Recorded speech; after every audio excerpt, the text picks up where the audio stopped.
Dans cette troisième vidéo concernant la séance 5 et les coûts dans l'entreprise, nous allons continuer à nous intéresser à la frontière des possibilités de production, mais de manière plus générale au modèle complet dont nous avons parlé dans la vidéo précédente, de maximisation en fait sous contrainte qu'on a déjà vu dans le cas de l'utilité. On maximisait l'utilité sous la contrainte du budget. Ici, ça va être le producteur qui maximise. Alors, le but d'un producteur, de manière générale, c'est de maximiser son profit. Le profit, on va le voir par la suite, surtout dans la séance prochaine, mais en gros, le profit, c'est la recette totale moins le coût total. D'accord? Dans ce cas-ci, on n'a pas encore la notion de coût. Ok, donc pour l'instant et uniquement pour l'instant, le but du producteur, c'est de maximiser sa recette totale. Alors la recette totale, donc c'est quelque chose, attention, je me permets d'insister, qui va changer dès qu'on va intégrer la notion de coût de production, qui pour l'instant n'est pas encore là, mais qui va arriver bientôt. Donc, on maximise la recette totale, mais dès la séance 6, on maximisera le profit. D'accord? La recette totale, on l'a déjà rencontrée.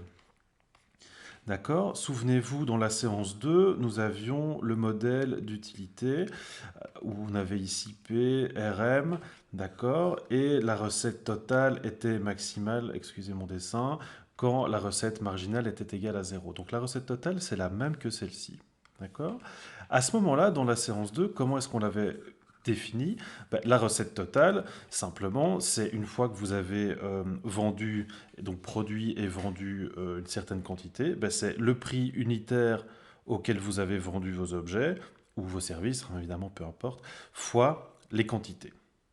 D'accord? Donc on avait P fois Q. Dans le modèle qui nous occupe ici, hop, j'ai absolument triché pour essayer que ce soit un petit peu joli. Donc je l'avais dessiné à l'avance. Voilà, je vais le mettre ici. Donc on avait un bien A et un bien B, d'accord, avec notre frontière de possibilité de production. On ne produit plus un seul bien comme ici, mais bien deux. D'accord? Donc en fait, la recette totale, ça va devenir, dans notre cas ici, ce qu'on appelle la valeur de la production. Ça permet en fait de mesurer la valeur d'une production où, contrairement au cas de la recette totale, on vend, on produit en tout cas plusieurs biens différents. Donc la valeur de la production, c'est la même chose que la recette totale qu'on a déjà vue, sauf qu'elle tient compte ici des différents biens qu'on produit. Donc la valeur de la production, c'est quoi? C'est le prix de A fois les quantités vendues de A, plus le prix de B fois les quantités vendues de B. Et si vous allez plus loin, dans les prochains cours de microéconomie que vous pourrez avoir, ben on pourrait avoir le prix de C fois la quantité de C, etc. etc. D'accord?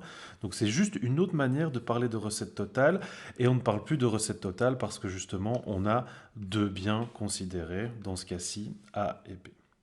Voilà. Alors, la suite du modèle, donc on a dit le but c'est de maximiser son profit, donc je mets un tout petit peu d'ordre hein, comme d'habitude pour ne pas devoir renoncer à mon graphique. Donc mon but c'est maximiser mon profit, mais dans ce cas-ci ça devient ma recette totale. Pardon, excusez-moi, ma recette totale, maximiser ma valeur de production. Valeur de production. Sous quelle contrainte? Ben, sous la contrainte des frontières de possibilité de production qu'on avait vu dans la vidéo précédente. D'accord? Dans le début de la séance. Ça va?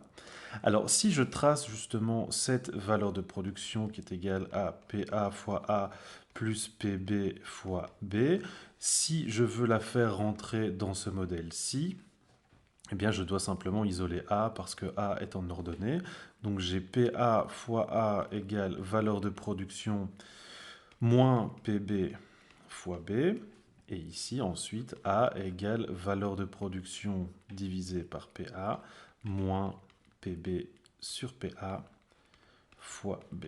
D'accord? Donc ça, c'est ma manière, en fait, de pouvoir faire rentrer cette valeur de production ici dans le modèle qui est là. Et alors, on remarque en fait que ici, on a une ordonnée à l'origine qui sera toujours positive, et ici, une pente qui sera toujours négative. Donc, en gros, notre valeur de production, c'est quelque chose de ce type-là, avec la pente PB sur PA et l'ordonnée à l'origine, c'est valeur de production sur PA. D'accord? Le but, c'est de maximiser ceci, donc d'aller chercher la valeur de production la plus élevée. D'accord? Je vais essayer de faire des choses parallèles. C'est pas évident. Voilà, donc on commence à connaître un petit peu le système, d'aller chercher la plus élevée, compte tenu évidemment toujours de cette frontière des possibilités de production. D'accord? Donc est-ce que ici ce sera un optimum? Bah non, parce qu'on voit qu'on peut aller chercher plus haut si on veut. Et je vais la refaire en rouge. On peut aller chercher plus haut si on veut une... Voilà, voilà, on va dire que c'est parallèle, d'accord? On peut aller chercher ici une valeur de production plus élevée, d'accord, qui est tangente ici à la frontière de production, des possibilités de production. D'accord? Donc le but, ça va être d'aller chercher la valeur de production la plus élevée. En effet, ici, en ordonnée à l'origine, c'est aller chercher la valeur de production la plus élevée sous la contrainte de la frontière des possibilités de production. Alors ça, on l'avait déjà vu, mais sous une autre forme, dans le modèle justement pardon, excusez-moi, dans le modèle de maximisation d'utilité sous contrainte. Mais dans ce cas-ci, qu'est-ce qu'on va faire? Qu'est-ce qui fait que deux droites sont tangentes? Parce que le but, c'était d'aller évidemment chercher la droite qui est ici. Donc deux droites sont tangentes si elles ont la même pente. D'accord. Deux courbes, pardon, sont tangentes si elles ont la même pente. Et deux, ben, si l'optimum auquel les deux fonctions sont tangentes, si l'optimum appartient aux deux courbes. Voilà, donc dans ce cas-ci, appartient à la fois à la valeur de production la plus élevée et la frontière de possibilité de production, excusez-moi. Pour la première, ici, des conditions, pour qu'elles aient la même pente, ben, il faut que quoi? Il faut que la pente de la frontière des possibilités de production soit égale à la pente de la valeur de la production. D'accord? La pente de la frontière des possibilités de production, on a vu juste avant que c'était le TMT, en fait moins le TMT, d'accord? Parce que le TMT c'était moins la pente, donc la pente c'est moins le TMT, le taux marginal de transformation, et la pente de la valeur de production, qu'est-ce que c'était?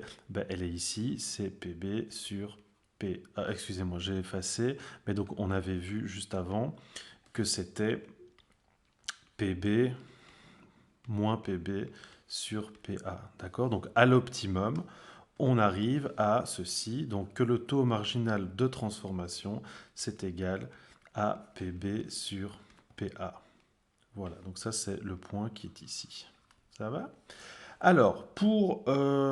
excusez-moi, non, je dois vérifier le temps que ça fait, parce que je n'arrive pas à sortir des vidéos de plus de 15 minutes, mais je pense que pour l'instant ça va. Écoutez, je vais couper ici et je reprends avec l'exercice 2 pour être sûr. À tout de suite.